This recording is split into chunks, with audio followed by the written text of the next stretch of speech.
Kayo po ba mga bossing ko ay isa sa mga mahilig sa mga pampaswerte? At na-issue po mga bossing ko na higit kayong swertihin. Or kaya po kung may pagsubok kayong pinagdadaanan, ang mga pagsubok nyong ito ay kaagad nyong malampasan. Unahin po muna natin mga bossing ko ang mga pagsubok. Para mawala na yung mga pagsubok na yan, malampasan na po natin yan, mag-goodbye na kayo sa problema, subukan nyo po ito. Isulat niyo po ang inyong pong tunay na pangalan at ipilito. Mas mainam, nakaharap ka po mga bossing ko sa may gawing silangan. Sa silangan kayo harap ng 6:30 or kaya po ay alas 7. At ibibilad natin to hanggang alas 8 ng umaga.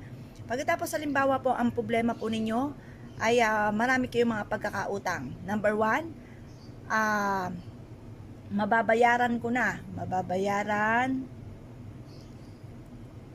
ko na lahat ng aking mga utang. Yan. Tapos number 2,